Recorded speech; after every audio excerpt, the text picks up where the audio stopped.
정부 방침에 따라 충남도의 사회적 거리두기 2단계가 이달 말까지 연장됐습니다. 5인 이상 사적 모임 금지는 계속 유지되며 카페는 식당처럼 밤 9시까지 매장 안에서 취식이 가능합니다. 코로나19 여파로 졸업식 등 각종 행사가 취소되면서 화훼 농가가 어려움을 겪고 있습니다. 최근 계속된 한파와 폭설로 난방비 부담까지 가중되는 등 이중고를 호소하고 있습니다. 서산 음암면 주민들이 인근 무허가 양계장에 대한 적법화를 반대하고 나섰습니다. 30년 넘게 악취에 시달렸다며 폐쇄를 촉구한 건데 농장주는 적법화를 계속 추진하겠다는 입장입니다. 청양군이 농업 분야 6차 산업의 중심지로 떠오르고 있습니다. 상반기 먹거리 종합타운이 준공되면 농산물 생산에 이어 가공과 유통을 겸한 6차 산업의 수익 가능성에 기대가 모아집니다.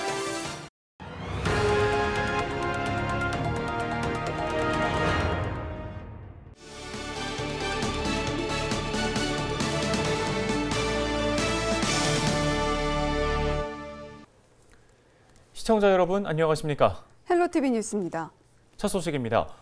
18일 오후 3시쯤 서해안 고속도로 서울 방향 당진-나들목 부근에서 화물차와 승용차 등 차량 26대가 잇따라 추돌했습니다. 이 사고로 운전자 등 6명이 다쳐 인근 병원으로 옮겨져 치료를 받고 있습니다. 현재까지 증상자는 없는 것으로 알려졌습니다. 사고 여파로 서울 방향 고속도로가 1시간 30분가량 전면 통제되면서 극심한 정체를 빚었습니다. 당진에는 전날 밤 9시 20분부터 이날 오전 11시까지 대설주의보가 발효됐습니다.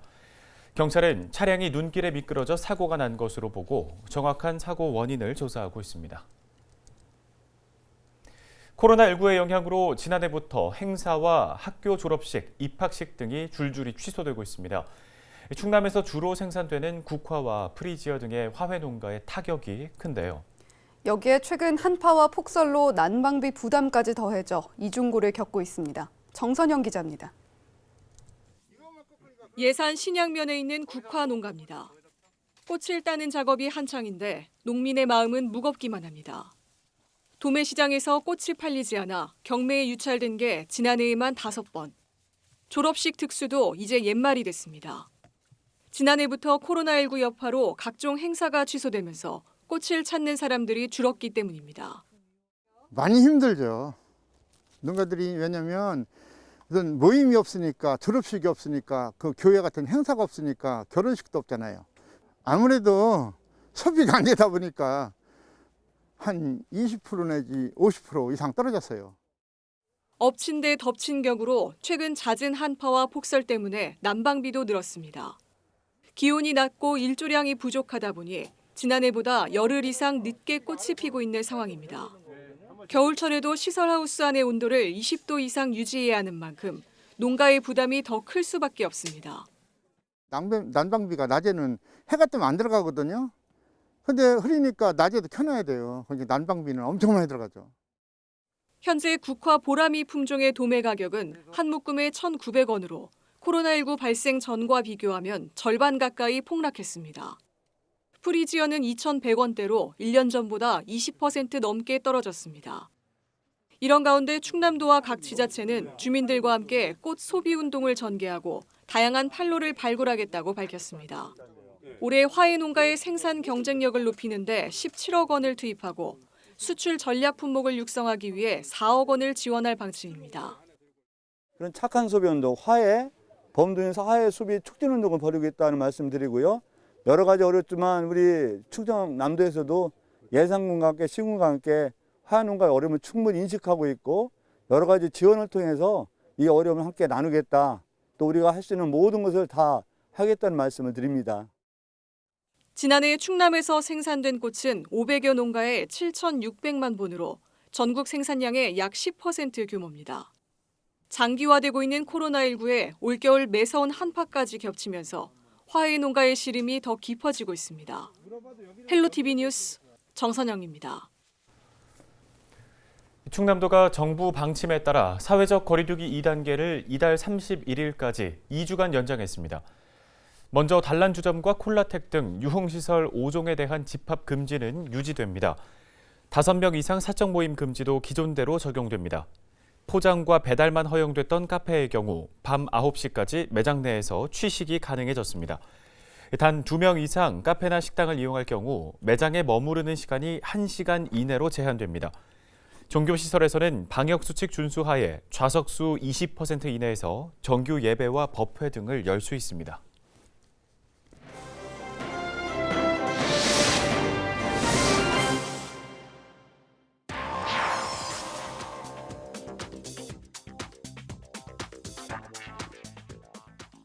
코로나로 피해를 본 상인들이 받은 문자 메시지입니다. 이 노래방이나 PC방 등 영업 금지 조치된 상인들이 대상이었죠.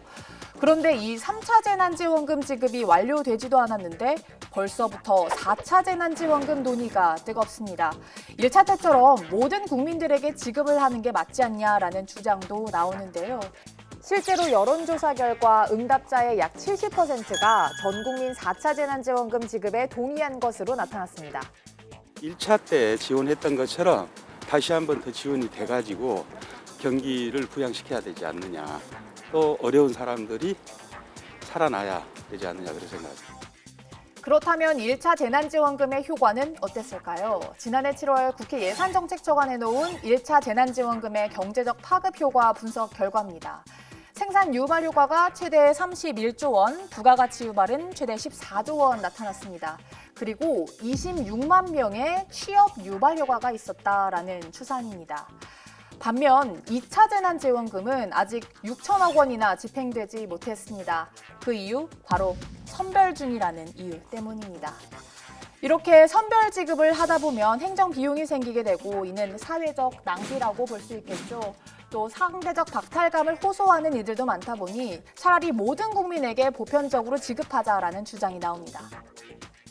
저 같은 경우도 그 기준에 안 맞아가지고 못 받고 있거든요. 근데 주변에 받는 사람보다도 힘든 상황인데 그게 내가 해당이 안 되니까 아무래도 좀 상대적 박탈감도 좀 드는 경우도 있고. 하지만 취약계층에게 선별적으로 지급해야 한다라는 의견도 적지 않습니다. 가장 큰 이유는 국민이 내는 세금으로 채워지는 나라 곳간이 거덜날지 모른다는 걱정 때문입니다. 모든 사람에게 다 주면 좋지만 그건 또 세금 낭비기도 하고 무분별하게 또 꼭 필요한 사람에게 못 쓸 거니까.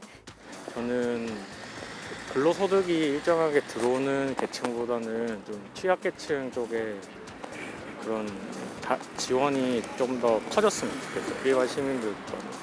정치권에서도 뜨거운 감자입니다. 일부 여당 정치인을 중심으로 전 국민에게 재난지원금을 줘야 한다라는 주장이 나오고 있죠. 하지만 홍남기 경제부총리는 정부 고가는 끊임없이 보물이 나오는 화수분이 아니다. 일명 화수분론을 제기하면서 선을 그었습니다. 야당에서는 선거용 아니냐라는 비판도 나오는데요. 때문에 신중해야 한다는 주민 의견도 있습니다. 지방선거가 얼마 안 남다 보니까 사람들이 포퓰리즘적으로 활용을 하는 부분이 있다고 생각을 해요. 좀 재정 적자 부분을 꼭 고려를 해서 이게 선거가 끝난 이후에 그 뒷사람이 이제 퍼질러 온 거 치우지 않는 좀 그런 장기적인 관점으로 고려를 해야 된다라는 생각입니다. 전 국민 4차 재난지원금 지급, 여러분은 어떻게 생각하십니까? 헬로티비 브리핑이었습니다.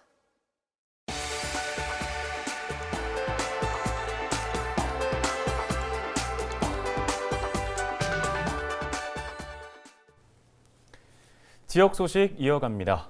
네, 이혜은 아나운서, 무허가 축사 적법화 정책이라고 아시죠? 네, 축사 주변의 환경을 개선하기 위해서 정부가 추진하고 있는 사업이잖아요. 네, 맞습니다. 서산에서도 이 한 무허가 양계장이 적법화를 추진하고 있는데 주민들과 지자체가 반대를 하고 있다고 해요. 현재 불법인 걸 합법으로 바꾸겠다 이런 건데 왜 반대를 하죠? 이해가 잘 안 되는데요. 네, 이미 30년 동안 축사에서 나오는 악취 때문에 고생을 했는데 적법화가 이루어진다고 하더라도 이 악취 문제가 해결되지 않을 거라는 주장입니다. 자세한 내용은 뭔지 한범호 기자가 전해드리겠습니다.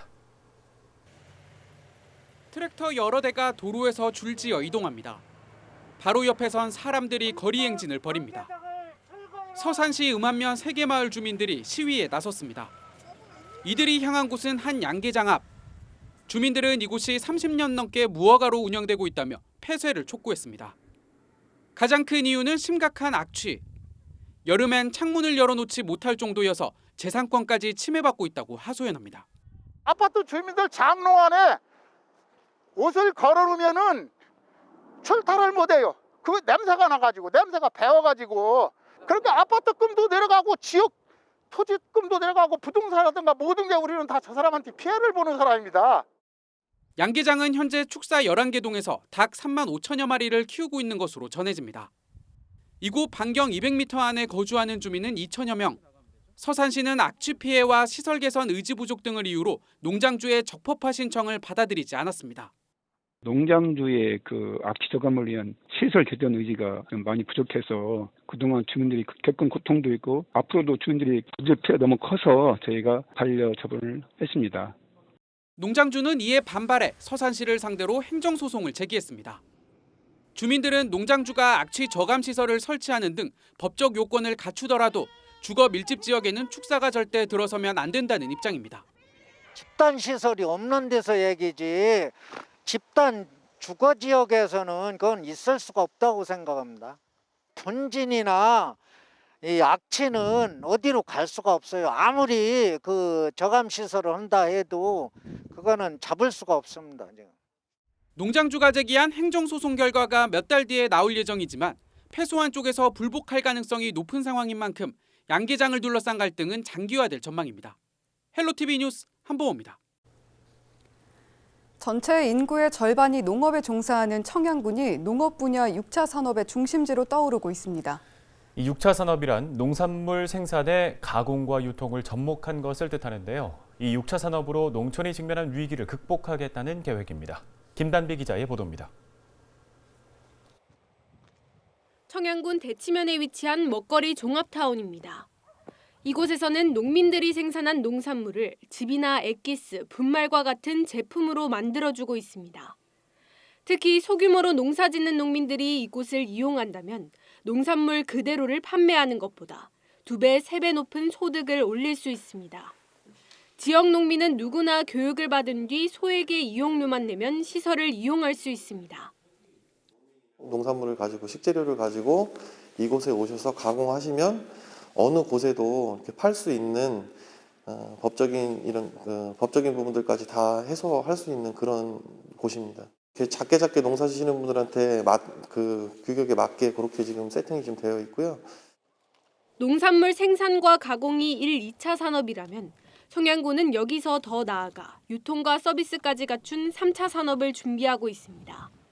먹거리 직매장 대전점이 안정적으로 자리 잡은 데 이어 올해는 대전과 서울 지역 학교급식과 마트 등 대도시 공공급식시장 진출을 추진하고 있습니다. 지역 학교급식과 복지급식에 공급되는 지역 생산 농산물 비중도 기존 60%에서 80%까지 확대할 계획입니다. 이렇게 되면 농민은 가격과 판로 걱정 없이 농사에만 집중할 수 있는 구조가 갖춰질 것으로 기대됩니다. 기존에 이제 규모화된 농산물들은 공손의 조직이라든지 이런 쪽에서 개통 출하하실 수가 있는데 이분들은 소매라든지 직거래밖에 할 수가 없었거든요. 그래서 이제 또 다른 시장을 만들어서 이분들이 참여하실 수 있는 시장을 확대했다는 것이 생산부터 가공과 유통, 판매까지 아우르는 이른바 6차 산업의 중심지로 떠오르고 있는 청양군. 부가가치가 높은 6차 산업이 인구 감소로 위기를 맞고 있는 농촌 지역의 새로운 가능성을 보여주고 있습니다. 헬로티비 뉴스 김담입니다. 다음 소식입니다. 충남도가 코로나19 예방접종 추진단을 구성해 본격적인 백신 접종에 나섭니다. 충남도는 행정부지사를 단장으로 하는 백신 접종 추진단을 구성했습니다. 추진단은 시행 총괄반, 백신 수급 관리반, 접종기관 관리반, 이상반응 관리반으로 구성돼 접종 시행에 필요한 계획을 수립합니다. 추진단은 접종 요원을 대상으로 교육훈련을 실시하고 관계기관과 긴밀한 협조체계를 구축해 신속하고 안전한 접종을 실시한다는 계획입니다. 충남교육청이 코로나19 경제위기 극복을 위해 올해 예산을 신속하게 집행한다고 밝혔습니다.